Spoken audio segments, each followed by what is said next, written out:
Everyone, এখন বাজে দুপুর পৌনে তিনটে। হ্যাঁ, এখন বাজে দুপুর পৌনে তিনটে।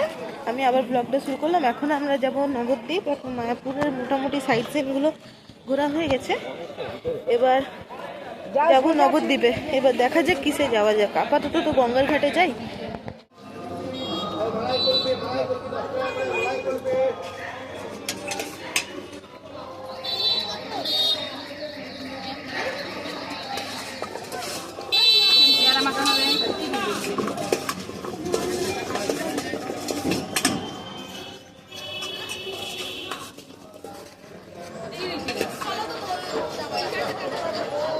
সময় একটা না 12টার সময় আমরা খাবার খেয়েছিলাম, আবার খিদে পেয়েছে, আবার নিই।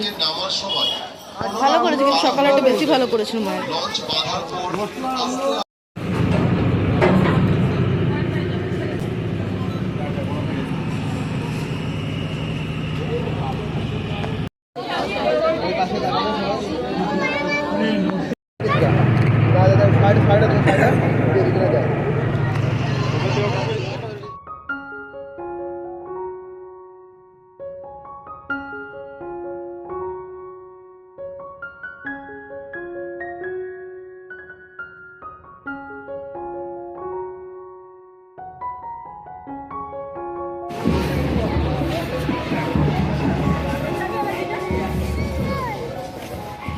নবদ্বীপে ঘুরতে ঘুরতে প্রথম জায়গায় চলে এসেছি, যেটা ছিল রাধারানীর মন্দির ও গুপ্ত বৃন্দাবন।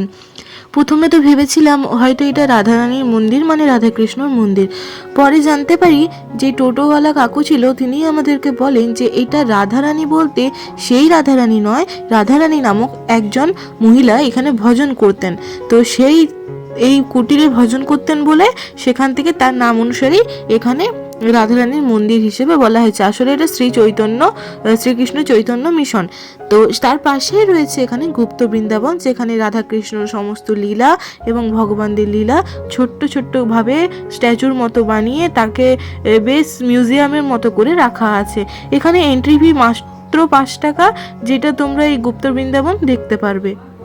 তো চলো ভেতরটা তোমাদের একটু ঘুরে দেখাই।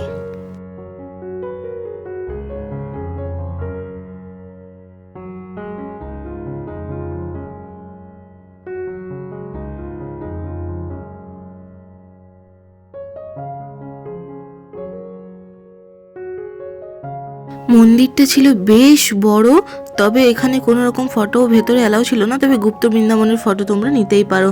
এখানে আমরা টিকিট কেটে নিই এবং এইভাবে ছোট ছোট এরকম সিঁড়ির মধ্যে দিয়ে ভেতরে প্রবেশ করি। এটা অ্যাকচুয়ালি ছিল আন্ডারগ্রাউন্ড। তো এখানেই আমরা ভেতরে গিয়েই দেখতে পাই সমস্ত।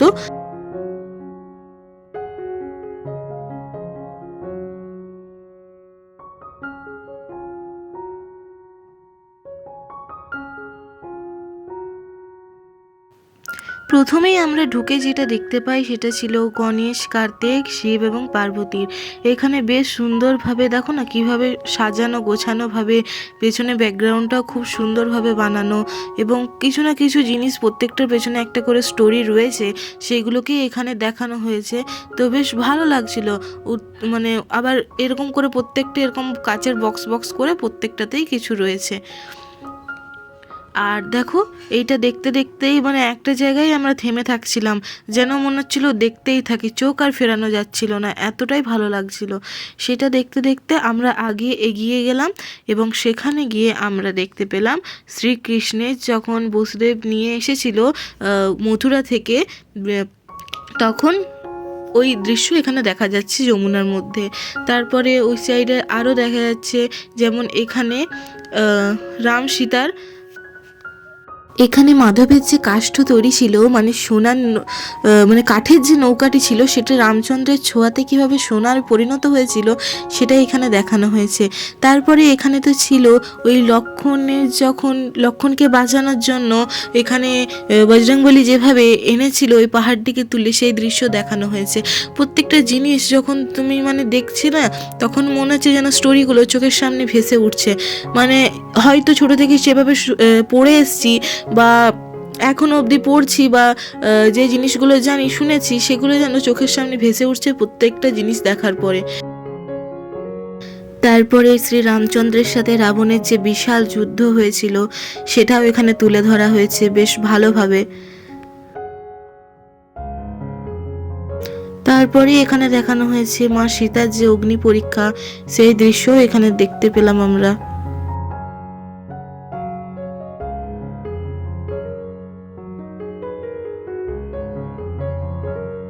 এখানে মহাভারতের বেশ কিছু দৃশ্য দেখতে পেয়েছি, যার মধ্যে ভীষ্ম পিতামহ যে এই অন্তিম সময়ে, সেই সময়টাতে মানে এই দৃশ্যটা তুলে ধরা হয়েছে, যে তীর বিঁধে যাওয়ার পরে যে কীরকম ছিল সেটাই এখানে দেখানো হচ্ছে।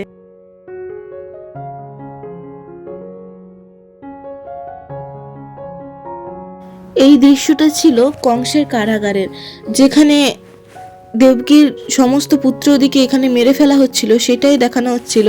আর এখানে দেখো মহামায়া অর্থাৎ মা দুর্গা এখানে যেভাবে প্রকট হয়েছিল সেটা দেখানো হচ্ছিল। নেক্সট এখানে দেখলাম কৃষ্ণ কালীর যে মানে শ্রীকৃষ্ণ যেভাবে কালীর রূপ নিয়েছিল সেটা দেখানো।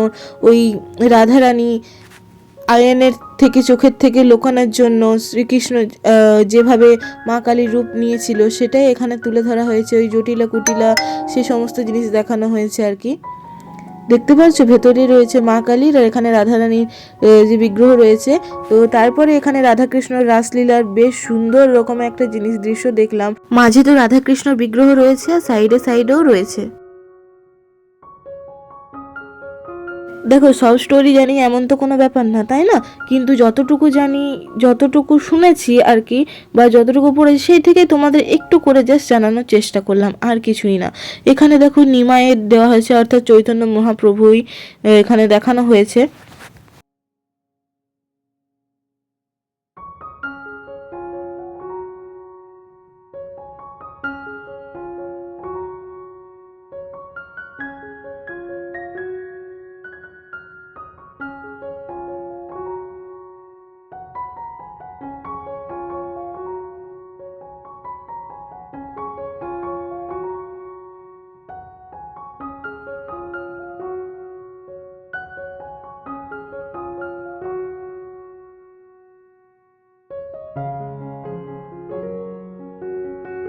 এখানে যেমন দেখলাম ওই ভগবান যে চৈতন্য মহাপ্রভু তিনি জগন্নাথ গেছিলেন, তো সেই দৃশ্য এখানে দেখানো হয়েছে। পেছনে রয়েছে জগন্নাথ, বলরাম, সুভদ্রা।